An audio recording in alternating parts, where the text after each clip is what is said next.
Hello friends, तो स्वागत है आपको हमारे YouTube channel Agarwal online class में। तो फ्रेंड्स, आज हम बताएंगे अबाउ प्रिंसिपल, यानी कि अबाउ सिद्धांत क्या है, किसे कहते हैं, और अबाउ शब्द का अर्थ क्या होता है और इसका स्ट्रक्चर किस तरीके से होता है और इस पर हम बनाएंगे कैसे क्वेश्चन। तो देखिए, सबसे पहले हम इसका शब्द का मतलब अर्थ बता देते हैं कि क्या होता है।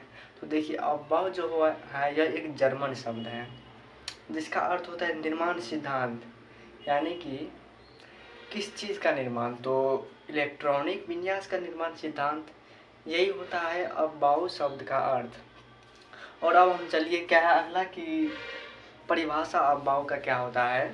तो अबाउ का परिभाषा होता है ऑर्बिटल को ऊर्जा पर इलेक्ट्रॉन को ऑर्बिट में भरने की प्रक्रिया को अबाउ प्रिंसिपल कहा जाता है, यानी कि ऑर्बिटल को ऊर्जा के आधार पर इलेक्ट्रॉन को ऑर्बिटल में क्रमबद्ध तरीके से भरने की प्रक्रिया को ही अबाउ प्रिंसिपल कहा जाता है। इसका परिभाषा ये हुआ। और अब देखिए अनुसार सर्वप्रथम इलेक्ट्रॉन कम ऊर्जा वाले ऑर्बिटल में प्रवेश करेगा, उसके बाद उससे ज़्यादा, इसी तरीके से क्रमबद्ध तरीके से बढ़ते जाएगा। और इस नियम को हम N+1 का नियम भी कहा जाता है और इसका प्रतिपादन पाउली ने किया था, वैज्ञानिक पाउली ने किया था। और अब देखिए कि और अबाउ का स्ट्रक्चर किस तरीके से होता है और इस क्वेश्चन क्या कैसे बनता है। तो देखिए, हम स्ट्रक्चर लिखते हैं, इसको मिटा करके स्ट्रक्चर लिखते हैं, तो बने रहिए हमारे वीडियो के लास्ट तक। तो देखिए फ्रेंड्स, अबाउ का जो स्ट्रक्चर होता है तो इस तरीके से होता है। इलेक्ट्रॉन जो प्रवेश करेगा वह सबसे पहले प्रवेश करेगा इसमें, यानी कि 1s में, उसके बाद 2s में। यहाँ पर मैं लिख दिया हूँ, सबसे पहले 1s, उसके बाद 2s, उसके बाद 2p, उसके बाद 3s। इसी तरीके से मतलब जिस तरीके से ये लाइन खींचा है उसी तरीके से एलिमेंट प्रवेश करेगा। तो अब देखिए, जैसे हम जानते हैं अब s पर अधिकतम इलेक्ट्रॉन कितना होता है, p पर कितना होता है, d पर कितना होता है और f पर कितना होता है। तो देखिए, हम सबसे पहले जानते हैं s पर, एस पी डी एफ, यानी कि हमको चारों का जानना है। तो देखिए, सबसे पहले एस पर जानते हैं। तो एस पर अधिकतम जो होता है इलेक्ट्रॉन वो होता है 2, और पी पर होता है 6, डी पर होता है 10 और एफ पर होता है 14। तो आपको साधारण सी बात एक तो याद रखना होगा, यानी कि एस का याद रखिए 2 और उसी में 4 जोड़ते जाइए, यानी कि पी का पूछेगा तो 2 में 4 जोड़िए 6, डी का पूछेगा तो 6 में 4 जोड़िए 10, एफ का पूछेगा तो 10 में 4 जोड़िए 14। तो इसी तरीके से एस पी डी एफ पर अधिकतम इलेक्ट्रॉन कितना होता है आपको पता चल गया।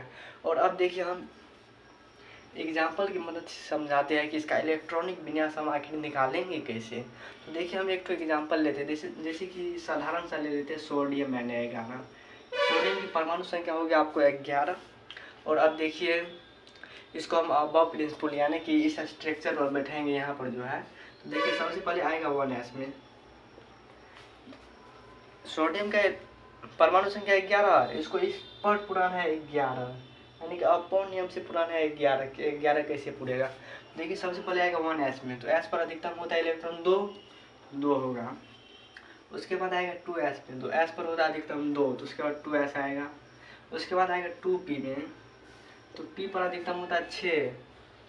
तो अब हमको यहाँ पर कितना पड़ा, 2 2 4 6 10, और हमको चाहिए कितना है 11 पुराना है, तो इससे आगे जाएंगे, यानी कि 2p तक आ गए। उसके बाद 3s, s पर अधिकतम होता है कितना, s पर अधिकतम होता है 2 और हमको जरूरी है 1 तक, क्योंकि यहाँ तक 10 पुर गया। तो देखिए, s पर अधिकतम होता है 2, हमको 1 चाहिए।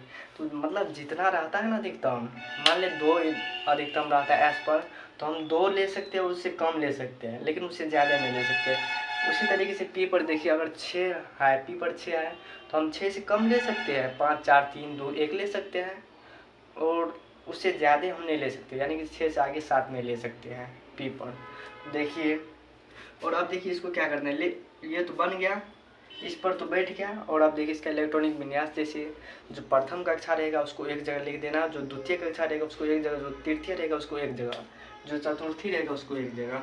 देखिए, प्रथम कक्षा में बस 1 है, द्वितीय कक्षा में ये 2 है, तृतीय में 1 है, कक्षा में ऐसे यानी कि 2 है, तो पावर को एक जगह लिख देना है। और द्वितीय कक्षा में 2s2 और 2p6, तो दोनों पावर जो होता है दोनों पावर को जोड़ कर लिख देना है, यानी कि 8। और तृतीय कक्षा में है 3s1, तो पावर एक ही है तो 1।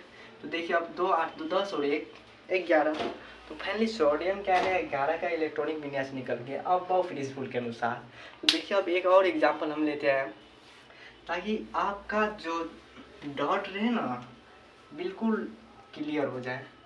तो देखिए अगला हम क्या उदाहरण लेते हैं, जैसे क्लोरीन ले लेते हैं 17, यानी कि क्लोरीन Cl इसकी परमाणु संख्या होगी आपको 17 और इसको भी बैठाना है आप बॉब प्रिंसिपल के अनुसार। तो देखिए सबसे पहले आएगा 1s में, s पर अधिकतम होता है 2, उसके बाद आएगा 2s में, s पर अधिकतम होता है 2, उसके बाद 2p में, p पर अधिकतम होता है 6, उसके बाद 3s में, s पर अधिकतम होता है 2। अब जोड़ना है कितना पूरा, 2 2 4 6 10 2 12 पूरा और हमको 17 पुराना है ना, 3s तक आगे, उसके बाद 3p p पर अधिकतम होता है 6 और यहाँ पर 12 पूर गया, यानी कि जरूरी है 5 का, और p पर अधिकतम होता है 6, तो 6 हम नहीं लेंगे, 6 लेंगे तो 18 पूर जाएगा, तो 6 से हम एक कम लेते हैं यानी कि 5 लिए तो मेरा 17 पूर गया।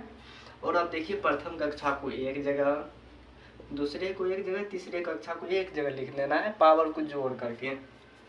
तो प्रथम कक्षा पर पावर है 2, द्वितीय कक्षा पर है यानी 2s2 2p6 यानी कि 6 2 8, पावर हुआ 2 और 6 8, और तृतीय कक्षा पर है 3s2 3p6 यानी कि 7। तो फाइनली क्लोरीन Cl17 का इलेक्ट्रॉनिक विन्यास 287 निकल गया। अब देखिए एक और एग्जांपल ले लेते हैं, लास्ट एग्जांपल है एक और लेते हैं।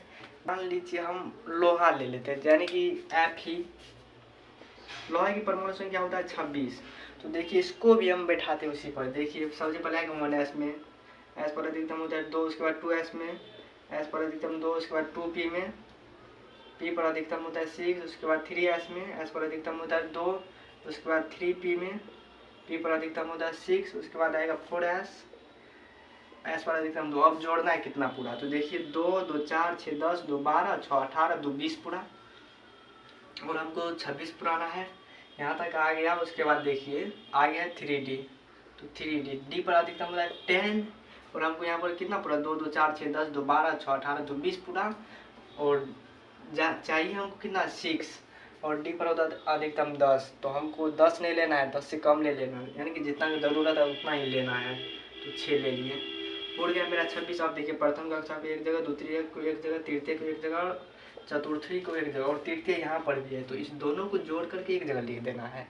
तो देखिए प्रथम पर है 1s2, तो इसका पावर होगा 2, उसके बाद द्वितीय में है 2s2 और 2p6, तो पावर जुटेगा तो होगा 8, तृतीय में 3s2 3p6 और 3d6, तो तीनों को जोड़ करके लिखना है 2 6 10 6 16, और उसके बाद देखिए चतुर्थी में है 4s2, तो इसका हो जाएगा 2, यानी कि Fe26 का लोहा का इलेक्ट्रॉनिक विन्यास 2 8 16 2 हो गया। तो उम्मीद करता हूँ कि आप बहुत फिनिशफुल आप पूरा समझ गए होंगे, बारीकी से समझ गए होंगे। अगर वीडियो अच्छा लगा होगा तो लाइक सब्सक्राइब कीजिएगा और अपने दोस्तों के पास शेयर कीजिएगा। और मैं बता देना चाहता हूँ कि मेरा नेक्स्ट वीडियो जो आने वाला है वह आएगा मुंड का नियम जो क्लास 11 का टॉपिक है, और ये भी 11 का ही टॉपिक था। तो अगला मेरा वीडियो मुंड का नियम आएगा, तो वह वीडियो भी आप लोग जरूर देखिएगा। मिलते हैं नेक्स्ट वीडियो में, तब तक के लिए बाय दोस्तों।